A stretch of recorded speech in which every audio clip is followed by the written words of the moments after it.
This happened last summer. I'm Jake, 34, a web developer. Every year, my friends and I go camping in the same spot we did as kids. We thought it would be just like all the other trips. But I've never stopped thinking about it that we set up camp near a clear lake surrounded by tall pine trees. It was peaceful. We cooked dinner, shared stories, and laughed around the fire. Everything felt right. But as night fell, I heard a distant howl. It echoed through the trees. Probably just a coyote, I thought. My friends shrugged it off too. As the night went on, the howls got louder and closer. It felt unsettling, like something was waiting for us. I glanced at my friends' faces. They weren't laughing anymore. I felt a knot in my stomach. The woods seemed alive somehow. I figured we'd go to bed and it would be fine. The next day, we packed up. Still, something felt off. The howling followed me, even as we drove back home. I looked at my friends in the truck. They chatted, but I felt distracted.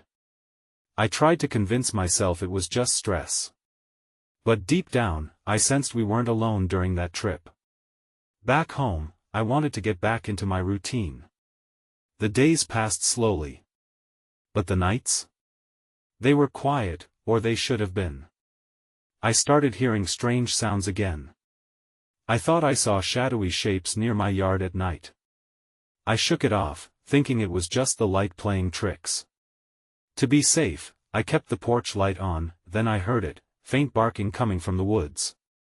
My heart raced every time I listened. Was I imagining it? My mind played tricks on me since that trip. Still, I felt something creeping around me. I wanted to believe it was just in my head. One night, sitting on my porch, I noticed a figure in the trees. It wasn't just a shadow. It stood still and stared at me. My hands shook as I gripped the railing. I blinked a couple of times, hoping it would vanish. But when I looked again, it was gone, and I felt cold inside. Eventually, I decided I had to confront it. That's when everything unraveled. I started doubting everything. Why couldn't I shake the feeling of being watched? I felt drawn to the woods. What was I going to find? I wasn't sure, but deep down I feared it wouldn't stay in the trees. I stared into the darkness again. What if something really was there? What if the howls had never stopped? Just the thought sent chills through me. Those howls we heard during the trip were still playing in my mind.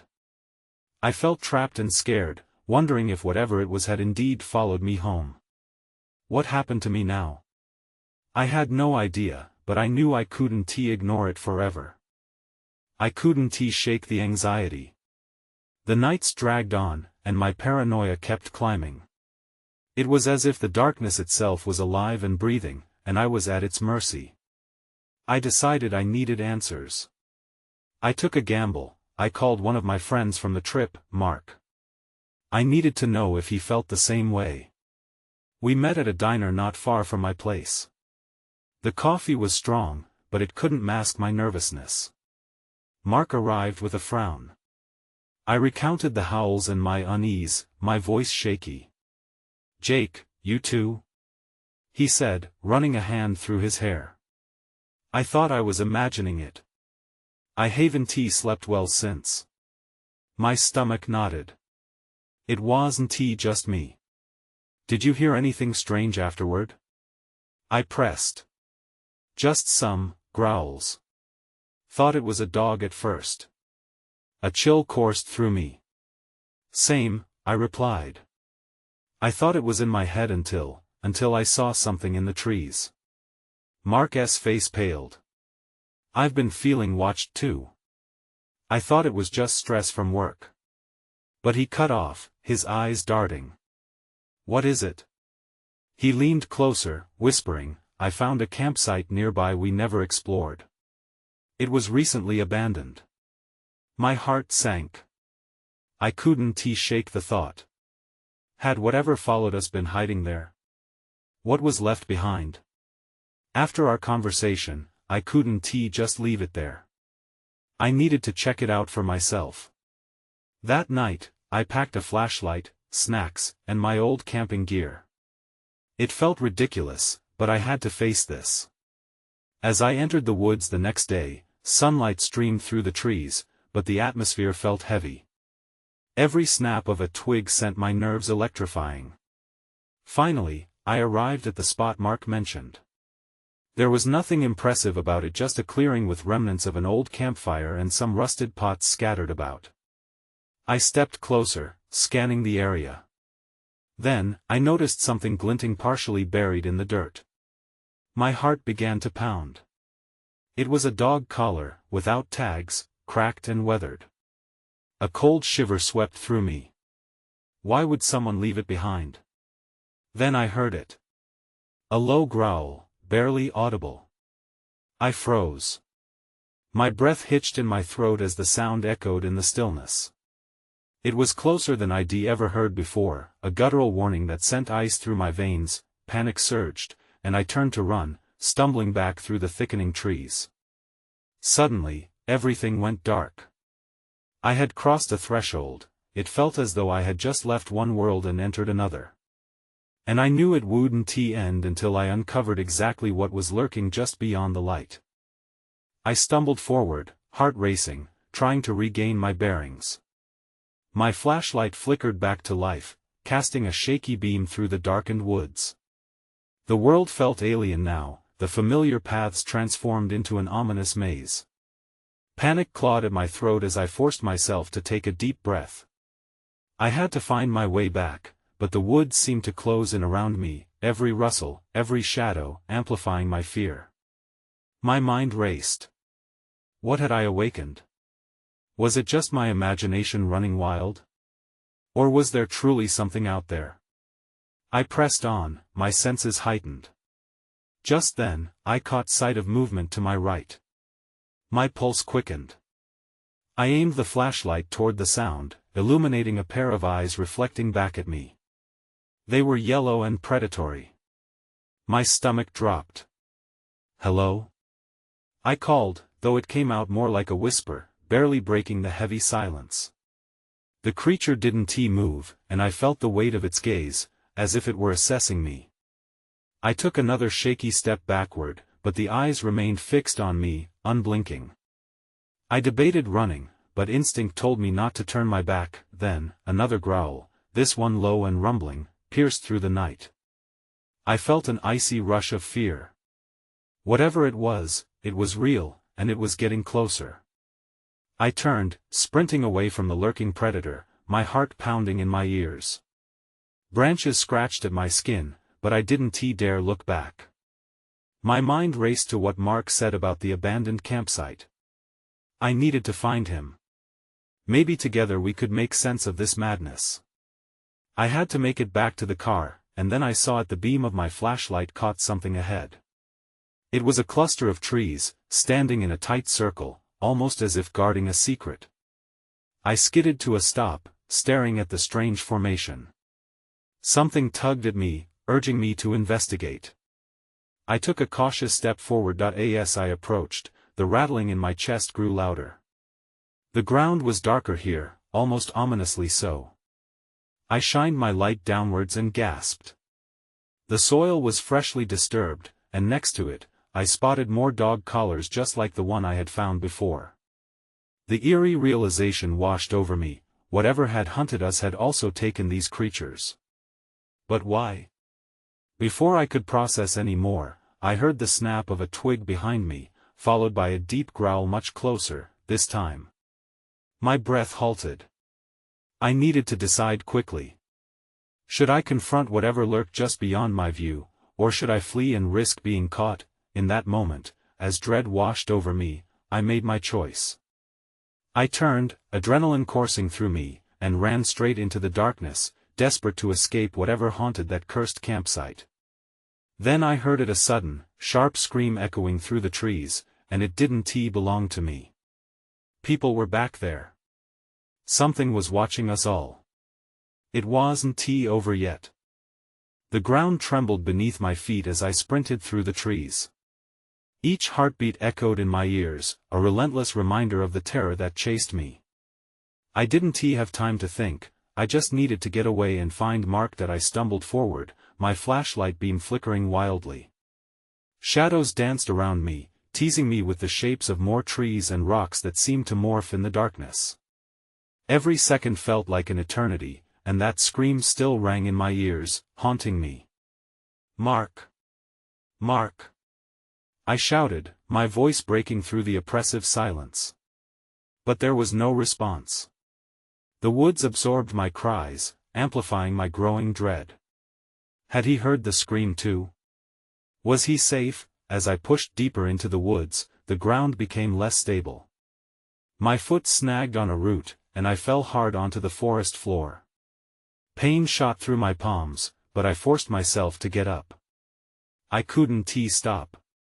I wouldn't let it get me. I stood and took a breath, straining to listen. The woods were eerily quiet now. No growls, no rustling. Just silence. I clutched my flashlight like a lifeline, shining it in all directions. I needed to find some sign of Mark, something to anchor me in this nightmare. When I saw it, a faint glimmer to my left. Hope surged within me as I moved toward it. It was the remnants of an old campsite. The charred remains of a fire pit lay scattered with broken logs.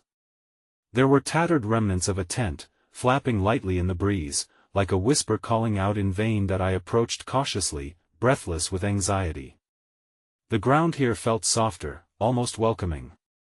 I knelt down, and when I noticed it. Scattered around the site were more collars, not just the kind I had seen before, but new ones, some still intact. They were placed methodically, like offerings to whatever hunted these woods. Each collar carried a name tag. I picked one up. Buddy. My heart sank. These collars weren't here by accident. They were a sign of what had happened, of what might still happen, but before I could absorb the weight of this revelation, I heard it again, a low growl, closer than before. I whipped my head around, heart hammering against my ribs. I shined my light into the trees. A silhouette emerged, eyes aglow, reflecting my flashlight's beam. It was massive. A creature unlike anything I had ever seen. Its jaw hung open, revealing sharp teeth glistening in the dim light. The growl became a snarl, a sound that vibrated through the very air around me. "Mark!" I screamed, the word echoing off the trees, desperate and raw. I turned to flee, my instincts screaming at me to run while I still could. But tripping over roots and branches caused me to stumble. I could feel the creature closing in. Panic ignited my limbs, propelling me forward as fear coursed through my veins, and then, I heard a voice. "Over here. Quickly." It was Mark. Relief surged through me, but I couldn't let my guard down. I darted towards the sound, praying that I wouldn't be too late. As I reached him, my breath caught in my throat. It was not just Mark with me. There were others, too, the bearers of those screams, looking just as frightened as I felt. But as I glanced back at the trees, the eyes were gone, replaced by an unsettling stillness, and when I noticed something even more chilling, a patch of earth significantly disturbed, as if whatever that creature was had dragged something or someone into the depths of the darkness beyond. "We need to get out of here," I whispered to Mark. He nodded, his face pale. The woods still felt alive around us, and a sense of urgency pressed down.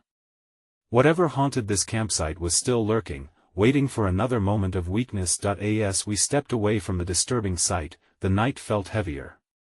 The path ahead remained uncertain, but one thing was clear. We weren't alone. Mark and I led the group, a cluster of frightened souls clinging to the hope of daylight. The flashlight beam danced erratically as I tried to guide us back. I could feel the thick blanket of fear settle over us, the night feeling all too alive. Every rustle made us jump. The echoes of our harsh breaths filled the emptiness as we moved faster. Mark grabbed my arm, his eyes wide. "What if it comes back?" he whispered, his voice barely above a murmur. "I don't know," I admitted, scanning the dark woods around us. Just keep moving. As we trudged forward, I could sense a growing unease in the air. The woods felt different now, burdened with secrets. The path twisted and turned, and for the first time, I wished for a map. I felt the need to escape, but the dense thicket made it feel impossibly endless. Then I noticed something just off the trail. A weathered signpost leaned precariously to one side. As I approached it, dread clawed at my insides. Its words faded but unmistakable: "No dogs allowed." My heart raced. It was a warning. "Mark, look." I gestured. He stepped closer, squinting. I felt a fresh wave of apprehension. "What does that mean?" he asked. "I don't know, but we're not just looking for a creature. We're dealing with something else." Mark grimaced. "You mean the collars?" He stepped back, fear creeping into his eyes again. The others whispered among themselves, uneasiness rippling through the group. Suddenly, I heard a snapping sound to our left. I jerked my head around. The darkness felt heavier, thicker, like it was pressing down on us. "Stay close," I commanded, the words shaky in my throat. The last thing I wanted was for anyone to wander too far. We pressed on, the tension taut like a drawn bowstring. My flashlight flickered dangerously again, and I gripped it tighter, wishing it would hold. As we continued, the howling began, not distant, but close. It was a chorus of anguished cries, both haunting and sorrowful. My palms sweaty, I looked at Mark, who seemed paler now. "What is that?" I think it's coming from the direction we need to go," he murmured, nodding towards a darker part of the woods where the trees loomed taller. "No. Absolutely not." I shook my head. We needed to find a way back to the main trail, but as we took a tentative step away from the sound, the howls grew louder, more insistent. It was as if something was beckoning us to approach. I felt an odd pull towards it, a morbid curiosity that blended with terror. Then, out of the corner of my eye, I saw movement.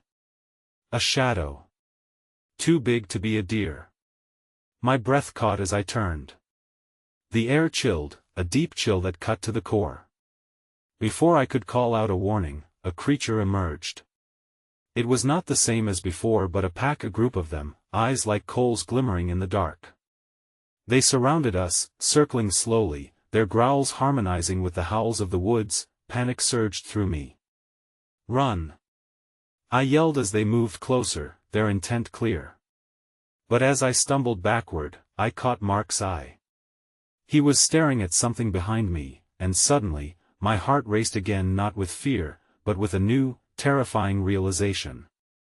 There was more than just the creatures. There were humans, two figures lurking in the shadows, what looked like worn clothes and crouched frames, a pack of their own. I staggered, pulling Mark along as the terrifying ensemble closed in. We were trapped. The path ahead faded into darkness and the howls erupted into a frantic symphony around us. We had no choice, we needed to face whatever was out there. But I knew the night was still young, and the true horror was only just beginning. We stood frozen, hearts pounding. The figures in the shadows stepped closer. They weren't just lurking, they were watching us. I felt the weight of their gaze, a mix of curiosity and something darker. "Do you think they're?" Mark started, but I cut him off. "Just stay quiet," I hissed, holding my breath. I felt the pulse of fear through my veins. Everyone else had gone silent, their eyes darting between the creatures and the humans, uncertainty thickening the air. I tightened my grip on the flashlight. It flickered again, casting brief, erratic beams of light across the ground. The creatures shifted, their growls rising and falling like a tide. The humans mirrors of that instinctive wildness, their clothes ragged and eyes glimmering under the pale moonlight. Suddenly, one of the humans stepped forward, palm facing us. "We don't want any trouble," he said, his voice a gravelly whisper. "But you need to listen." "Listen? To what?" I shot back, adrenaline clouding my judgment. I didn't trust them. The flickering light cast dark shadows over his face, but I could see the urgency in his eyes. "There are things in the woods, things you don't understand," he continued, glancing nervously at the pack around him. "If you don't leave now, they'll come for you." The ground felt like it was shifting beneath us. "What do you mean?" I asked, finally processing the weight of his warning. "Who are you?" "I told you, we don't want trouble," he insisted, but desperation hung in his voice. "But those things out there, they're hunting. They've been hunting since last summer." When the collars came off, the night air suddenly felt electric. His words penetrated the growing dread in me. "What collars? What happened last summer? Just go!" he shouted, his voice breaking. In the same instant, a low growl erupted from the pack, and they moved closer, their eyes like burning embers. "Mark, we have to get out of here." I grabbed his arm, but the rest of the group seemed frozen in place. "No!" Mark protested, staring at the humans. "Wait. We need to know more." Before I could respond, the growls morphed into snarls, the pack shifting as if waiting for a command. The danger was palpable, a knife-edge moment. In an urgent whisper, the gravelly speaker said, "Listen. If you see them, if they see you, just don't scream. Don't run. They're drawn to fear. You need to find exit." The flashlight flickered one last time, and suddenly, darkness enveloped us. Everything went quiet. I felt a shudder ripple through me, the silence overwhelming. Had they attacked? The darkness closed in around us, and I could no longer make out the shapes of my friends or the figures that had been lurking. "Mark?" I whispered into the void, but my voice felt small and insignificant, that S when I heard it, a heavy breathing, far too close. I felt eyes watching me in the dark, the weight of something massive outside my field of vision. Then there was movement. A snarl. Not just from the pack. Something else was there, waiting just beyond the edges of the shadows, hungry and unyielding. I steeled myself for what would come next. The darkness pressed in, thick and suffocating. My heart raced, the heavy breathing echoing in my ears like a warning bell. I squinted, trying to discern what lurked just out of sight. The flashlight had died, leaving me in a veil of uncertainty. "Mark?" I said again, a little louder this time, my voice shaky. I needed to hear him reply. The silence stretched, tense and heavy. Then, I felt a jolt of panic surge as the snarl intensified, a deep growl resonating through the ground. It wasn't just one creature anymore, it felt like a chorus, all of them circling us. I could hear the rustle of leaves as they moved, a soft, unsettling patter that sent chills down my spine. And just when I thought it couldn't get worse, a scream shattered the silence, sharp and piercing. It wasn't one of us, it came from deeper in the woods, raw and animalistic. It sent the pack into a frenzy. The growls grew louder, a cacophony of sound that made my skin crawl. "Run!" The gravelly voice broke through the noise, shouting from the darkness. It was one of the humans. "You need to get out now. Move!" In that moment, survival instinct kicked in hard. I grabbed Mark's arm tightly, my nails digging in, and bolted in the direction from which the voice had come. I didn't even look back to see if the others were following, I just needed to get out of there. We stumbled through the underbrush, branches scratching our arms. The air smelled of damp earth and decay. I could hear the pack crashing through the trees behind us, their growls coming ever closer. My breath was coming in frantic bursts as we ran. "Where do we go?" Mark shouted, his panicked voice barely audible over the sounds of pursuit. "Anywhere but here." I yelled back, desperation clawing at my throat. I'd never run through the woods like this, and I could feel the ground uneven beneath my feet. Out of the darkness ahead, I saw a faint glimmer, moonlight reflecting off something. "This way." I pulled Mark toward it, praying it wasn't a trap. As we drew near, I realized it was a narrow path, overgrown but still passable. "Can you hear that?"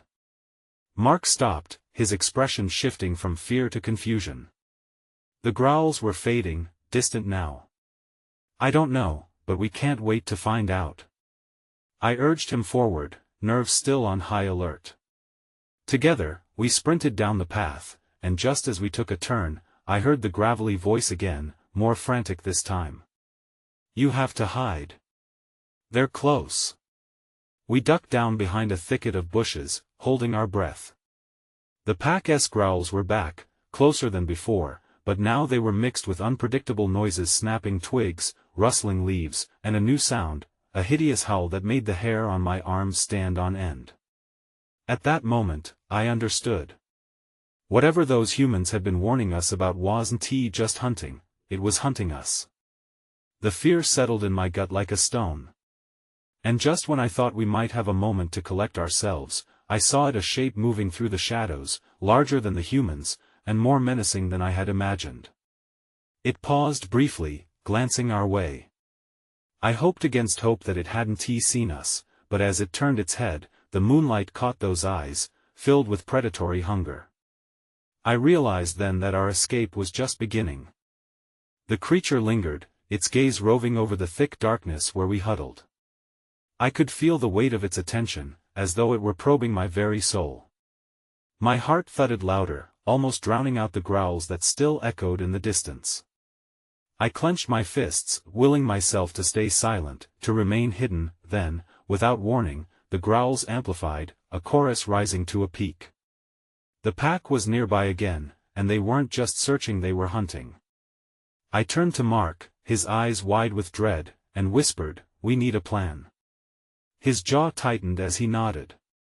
"What do you suggest?" "We can't just stay here." I scanned our surroundings, searching for any glimmer of hope.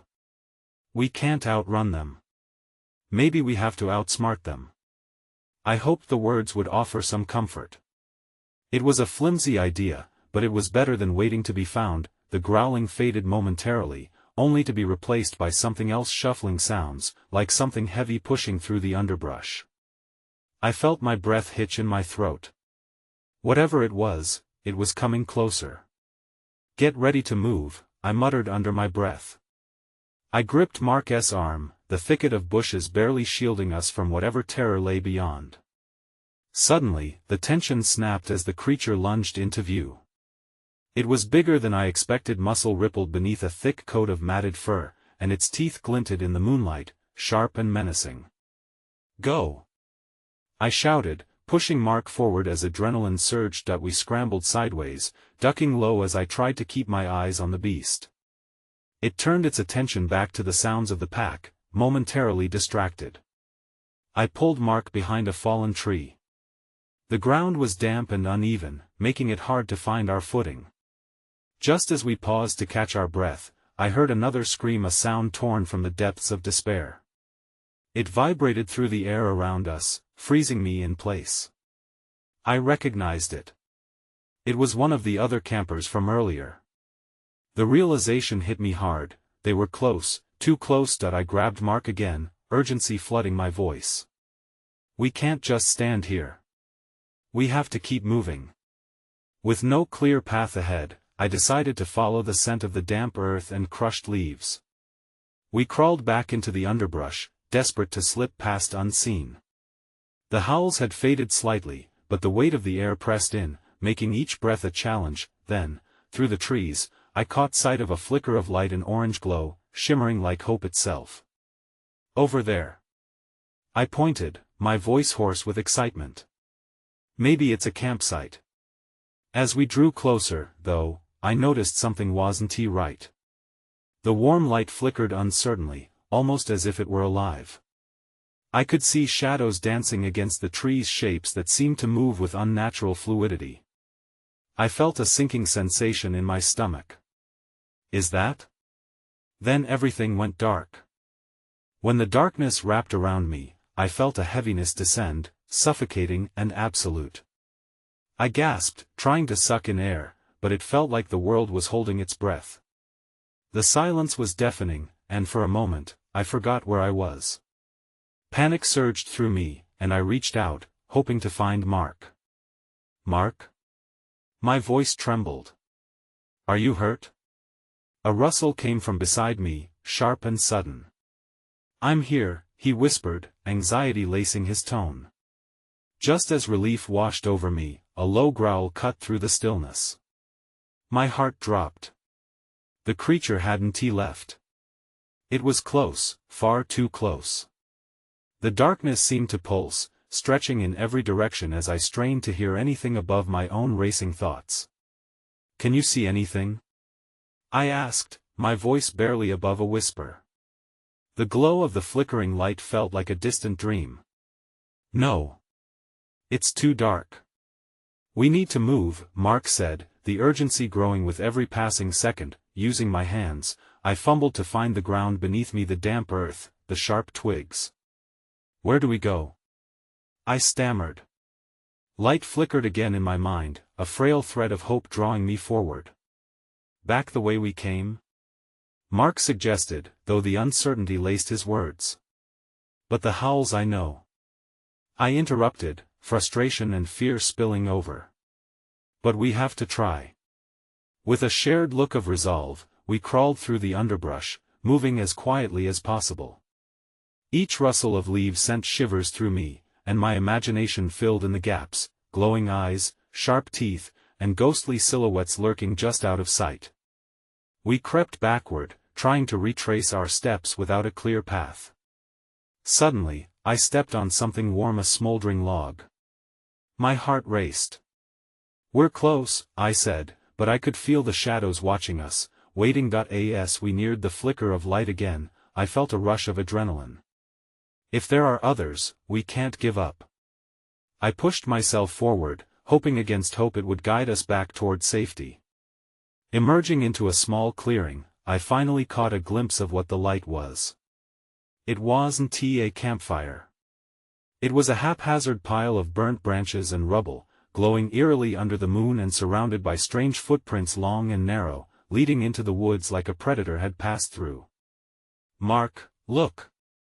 I breathed, panic settling in my stomach. This could be a sign of, but before I could finish, the growling returned, closer and fiercer. It echoed around us, bouncing off the trees, making it impossible to tell where it was coming from. "We have to hide. Now!" I shouted, adrenaline propelling me forward as I darted behind a large boulder. I pulled Mark down beside me. Heavy footsteps thudded around us, punctuated by low menacing growls. The pack had found us. The realization settled like a stone in my gut. I held my breath, praying that they wouldn't find us. The light, now distorted through my fear, brought absolutely no comfort as the mass of shadows encircled the clearing. "Do you hear that?" Mark murmured, his voice trembling. I strained to listen. Underneath the sounds of the growls, I could hear a sickening howl, a long mournful sound that sent chills down my spine. It was different from the earlier growls. This was something intelligent, something that sought to draw us in. "Forget the others," I said quietly, dread pooling at the base of my throat. "We have to escape." And just as I thought we'd reached a moment of safety, I saw a flicker of movement behind the trees. Something was watching us. My heart skipped a beat as I realized this was no longer just a camping trip, it was a hunt. Then, without warning, the shadows lunged. The thudding of heavy paws echoed as I felt a chill crawl down my spine. In the darkness, I could barely make out a massive figure barreling toward us, a blur of fur and ferocity. "Run!" I yelled, dragging Mark with me as we darted into the darkness, heart pounding wildly. Branches whipped at our faces, but the adrenaline driving us forward drowned out the pain. I had no idea where we were going, I just knew we couldn't stop. The growls behind us intensified, a chilling reminder that something primal and ancient pursued us. With every instinct screaming for survival, we sprinted through the woods. The air was thick and musty, filled with damp earth and fear. I could feel the ground shift underfoot, the roots beneath us tugging and clawing as if the earth itself wanted to swallow us whole.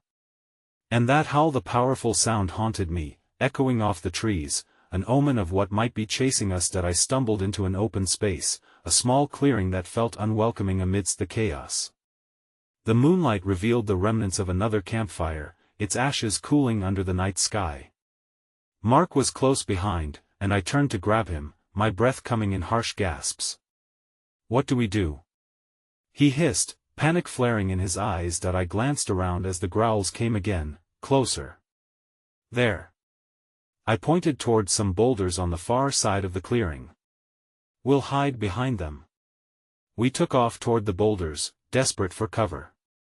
As we dove behind them, I pressed my back against the rough stone, and Mark followed close behind. The world felt unreal, and the shadows danced in the flickering moonlight, whispering secrets I couldn't understand. It happened fast right before our eyes. A dark figure approached, moving with predatory grace. It paused, its head tilting as if assessing the air, its breath echoing like thunder in an otherwise silent night. My heart stopped. It was massive, the creature's fur like a living shadow, shifting seamlessly in and out of the ether.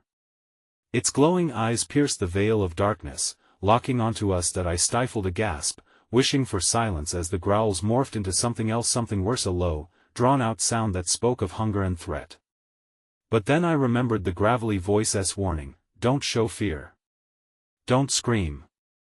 I dared not breathe, my heart racing out of control. A second figure emerged from the shadows, silhouetted by the moonlight.